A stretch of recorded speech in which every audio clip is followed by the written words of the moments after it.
Hello guys, today I'm going to tell you a very interesting and intriguing story. Before we start the story, I hope you will subscribe to the channel and activate the bell button. And my name is Saheeb. Let's begin. I bet you didn't know the incredible journey of Ryan Smith.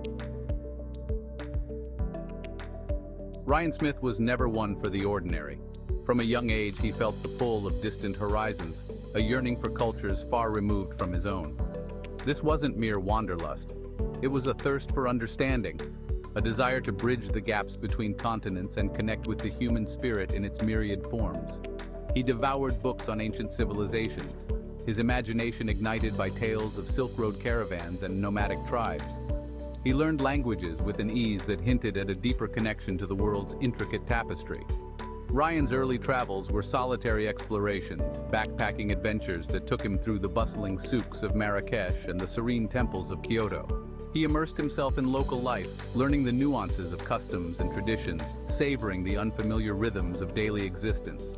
He wasn't just a tourist, he was a participant, eager to shed the trappings of his own culture and embrace the richness of others. This wasn't always easy. There were moments of confusion, frustration, even fear. But Ryan persevered, driven by an insatiable curiosity and a deep respect for the human experience in all its diversity. It was during a trip to Nepal, trekking through the foothills of the Himalayas, that Ryan met Elnara. She was a fellow traveler, a young woman from Azerbaijan with a spirit as adventurous as his own. They shared a love for the mountains, a fascination with ancient cultures, and a deep empathy for the people they encountered along the way. Their connection was immediate and profound, forged in the crucible of shared experience and mutual respect. They spent weeks exploring the region together, their conversations a blend of laughter, philosophical musings, and shared dreams of a future intertwined.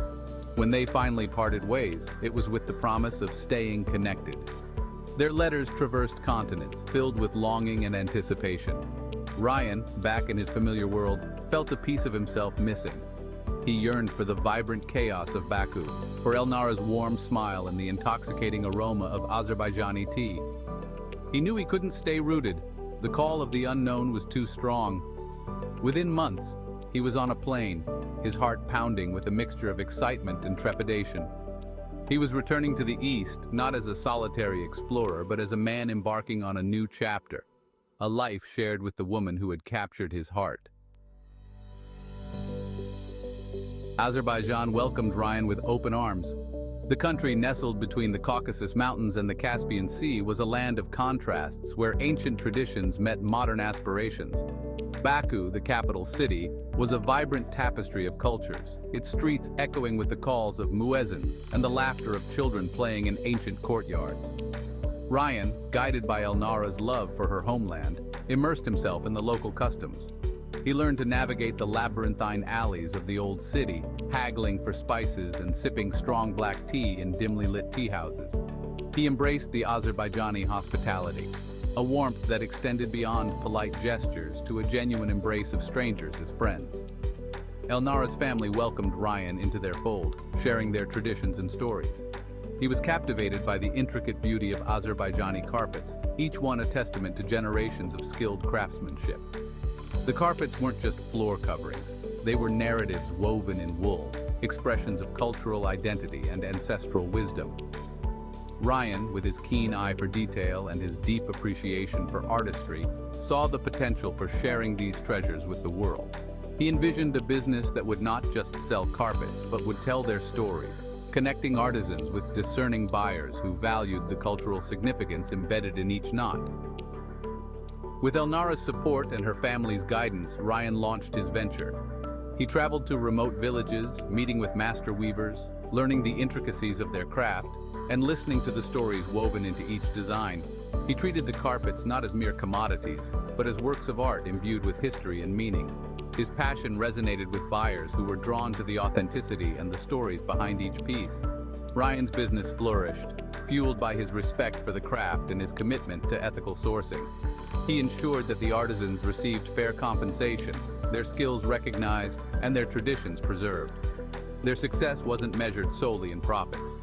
Ryan and Elnara found joy in bridging cultures, in fostering connections between artisans and buyers who appreciated the artistry and the cultural heritage embodied in each carpet. Their home became a gathering place, a haven for travelers and locals alike, where stories were shared over cups of fragrant tea and the rhythmic clatter of backgammon pieces. Life was good. Ryan had found his purpose, a calling that intertwined his love for El Nara, his passion for cultural exploration, and his desire to make a positive impact on the world. The arrival of their twin daughters, Layla and Anahita, filled their lives with a new dimension of joy. Ryan, who had once roamed the world as a solitary adventurer, now found himself anchored by a love so profound it redefined his understanding of belonging. He delighted in sharing his passion for exploration with his daughters, their tiny hands clutching his as they navigated the bustling markets of Baku. He told them stories of distant lands, his voice animated, his eyes twinkling with the same wonder he had felt as a child.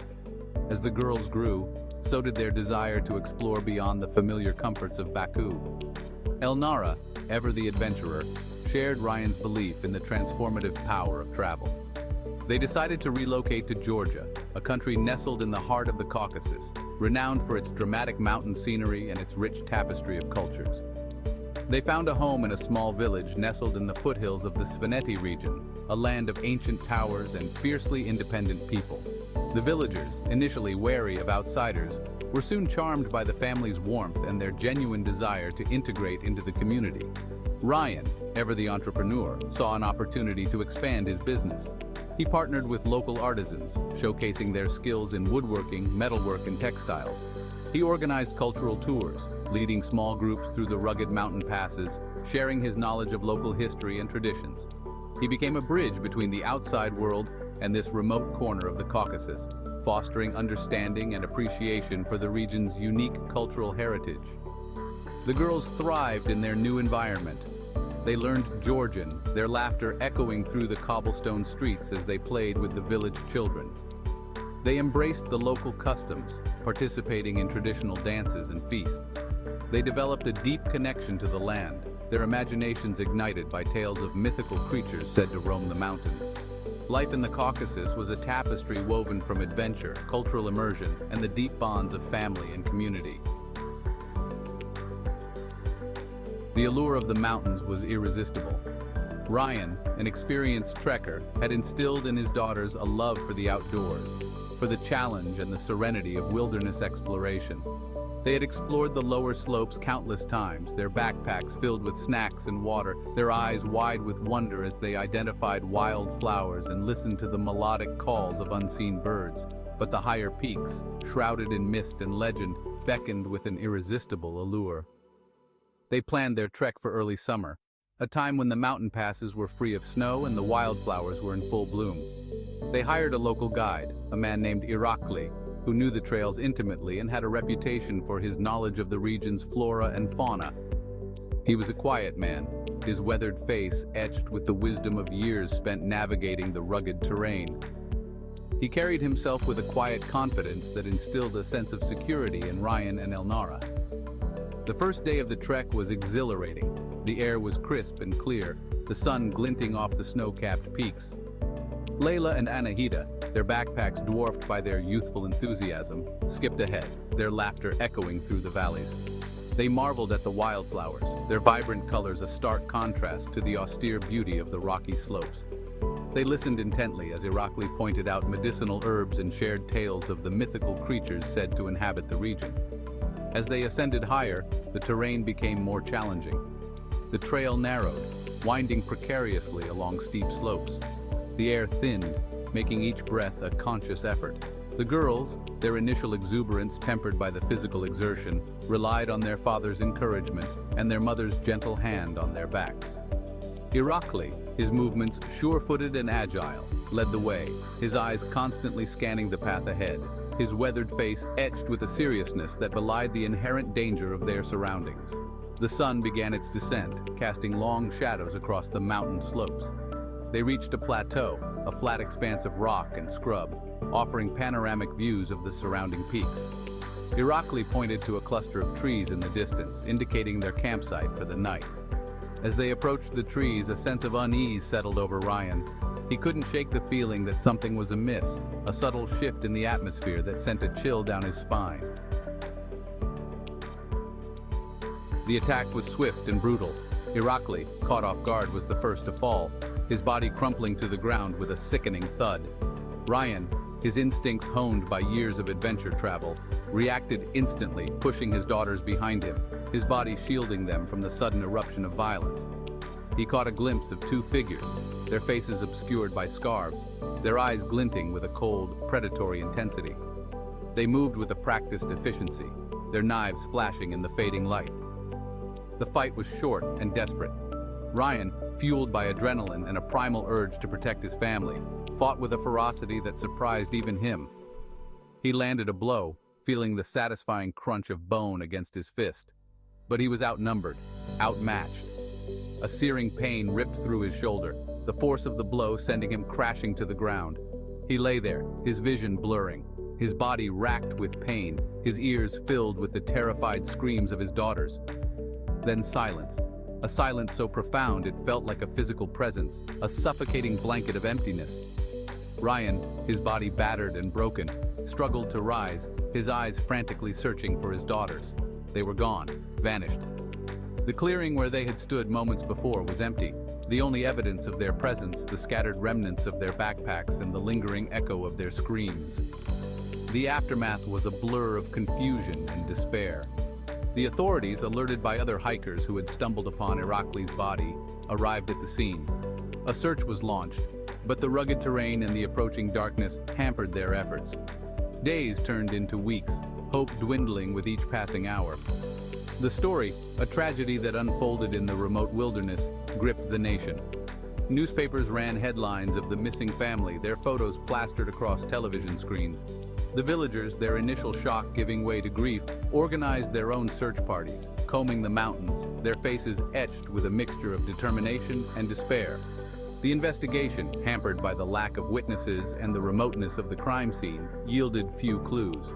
Rumors swirled, whispers of banditry, of ancient blood feuds, of dark secrets hidden in the mountains. But the truth remained elusive, a phantom haunting the grieving families and the stunned community. The Smith family, once a symbol of hope and cultural connection, became a tragic reminder of the fragility of life, of the darkness that can lurk even in the most breathtaking landscapes. Their story, a tale of adventure and cultural immersion, ended not with a triumphant return, but with a silence as profound and haunting as the mountains themselves.